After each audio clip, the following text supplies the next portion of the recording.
Okay, welcome to the RHotE Diaries, and here we go with another quick video log.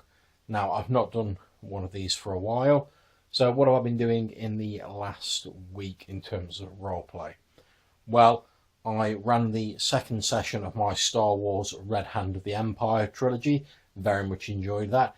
That's a series of 3 games, like I say, I'm on the second at the minute, the third one coming up at the end of this week, and that involves a group of players portraying imperially trained and dedicated inquisitors. They've been hand-picked and personally trained from a very young age by Lord Vader himself, and they're tasked with pursuing and either converting or destroying Force users. Now, very much enjoying that. I'm using an adaptation of the Force and Destiny rule system from Fantasy Flight Games. Effectively, all I've done is I've just flipped it around and so that the players are benefiting from dark side results rather than light side results, since they're playing the Imperials effectively.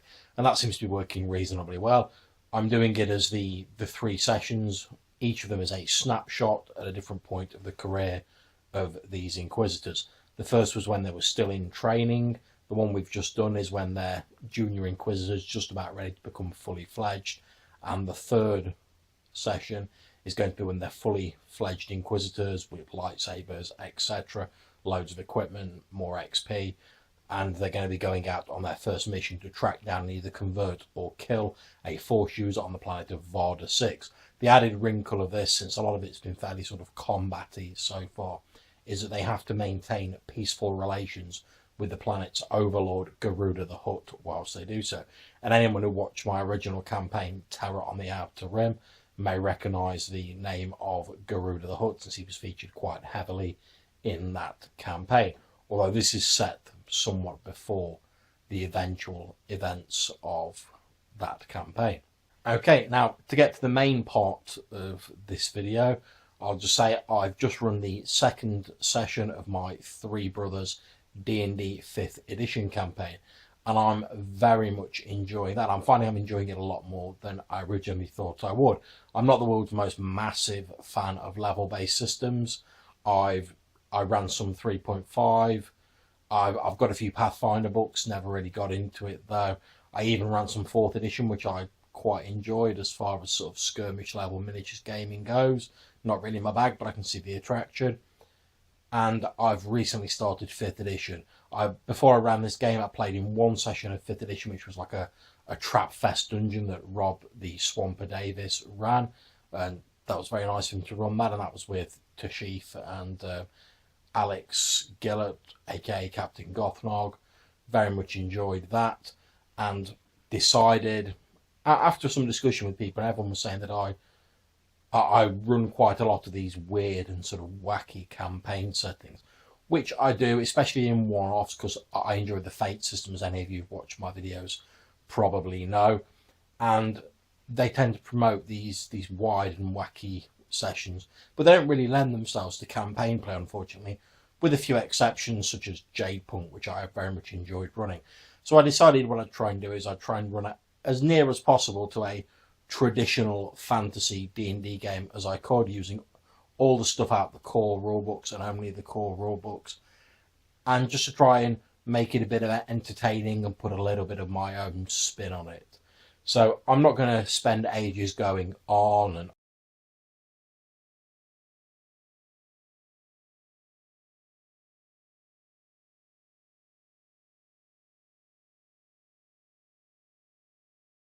on about the different editions of D&D. Suffice to say that I found the 5th edition rule set to be fairly streamlined. I made a few errors or omissions in the first session. I felt in the second session I had much more of a grasp of how the rules were working. It seemed to gel a lot more easily for me, and I was quite enjoying the fact that even only after a couple of sessions I was picking up the rules. I was finding it quite an easy experience to get into.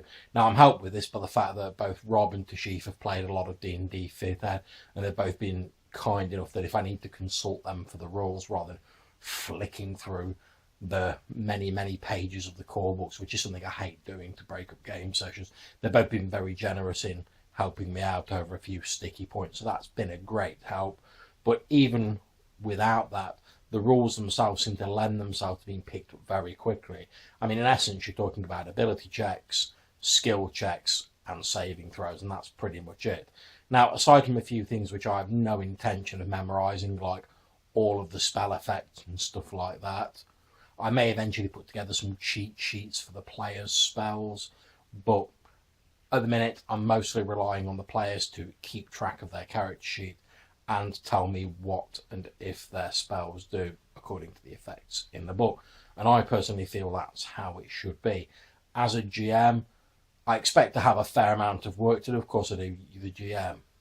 But with all the work of preparing a campaign setting, we obviously want to get the players involved in that, but with all the work of preparing that, getting everything ready for the game, making your notes, doing your prep, etc., I think, and I know I've discussed this with a few of the other people that I game with, that the GM has more than enough responsibilities without also having to track a load of the stuff on the player character sheets as well. I think that personally, if I didn't trust the players I'm gaming with to take care of their own character sheets and their own abilities and powers, whatever, then I shouldn't really be gaming with them. I wouldn't like to think I'd be playing in a game with people who I didn't trust to at least manage their inventories and all the shit on the character sheet. So I'm quite happy to let my players do that. I've got a brilliant group of players, which is Rob, Thashif, Jenny, and Matthew. They all seem to be really getting into the game and enjoying it, which I'm really glad to see. The last session, which you can find on my YouTube channel, was more of an investigative-based session with them pursuing this entity they believe to possibly be a demon known as Cortis the Manslayer that appears to have the ability to possess certain people, and they've theorised that it may have actually been responsible for originally luring the Thashifs character Audius Mowlin to the town of Battlebridge for some, no doubt, dark and foul purpose. And currently they're trying to both locate Cortis's current host and find a way of restraining or banishing him. They've done a lot of historical research. It's not really given a lot of indications as to how they can stop him, but at least they've got a bit more background at the minute and they're planning their next move. They've taken lodgings at the Common Sword, which is a tavern owned by an Alphabrius Conmac, who is extremely old, sort of 300 years old, and Watum, Rob's character, has said that perhaps they should talk to him, since he'll have the advantage of having a wider perspective, since technically he was around when this creature Cortis was summoned, as far as they believe. There's also been a number of other things happen. Thashif's character Audius has made contact with some sort of group of assassins / thieves and has been given the target of a noblewoman to take out and prove his worth to gain further employment with them. That may clash with the invitation that Avastar Foliage, the noble of the group, Jenny's character, has received to a banquet, a ball, if you will, that is being held on the House Lascaris estate on the outskirts of town. House Lascaris being a wealthy noble who, despite the rise of the burgeoning merchant class in Battlebridge, have managed to maintain a lot of their money by investing in some businesses that have done very well for themselves. I'm really looking forward to seeing how the next session goes. I really enjoyed session 2. I'm always a little bit wary when it comes to running investigative scenarios, since I'm often worried about whether I'm giving too many clues out, not enough clues. It's hard to know whether you're making it too easy, too difficult, etc. But it seemed to go okay. I'm interested to see where it's going to go next. Coming up soon, next weekend, I've got the next episode of Thashifs Dresden Files game, which I'm looking forward to. The last session I was in, my character Murdoch, who's this demonically possessed detective, discovered that an evil cult who'd been trying to chase him down, or I suppose a good cult from their perspective, had effectively kidnapped his mother and turned her into some sort of demonic baby-producing factory. And obviously, he's not too pleased about that. That's to put it mildly. So, taking advantage of that milestone to change my high concept to like Avenger of the Innocent, I can see Murdoch getting his vengeance and his anger on quite significantly next session, which will be a nice contrast to how I've played him so far, because genuinely he's been quite calm and quite a sort of measured guy so far, only really taking direct violent action when he's threatened first. Whereas now I think he's going to be going a little more on the offensive. So that'll be interesting. It'll be something new for me to play, you know. It's always fun to play some angry characters, as long as you're not really disrupting a game or causing any ill feelings out of character. And I'm very much looking forward to that. So that's about it for this video log. Until I see you next time, take care. Happy gaming. I hope you've enjoyed the video. You click on the red dice to subscribe to our channel. You can catch us up with us on all the usual media, Facebook, Twitter, Google+, etc. Or you can catch up with us on our website, www.RHotE Diaries.com.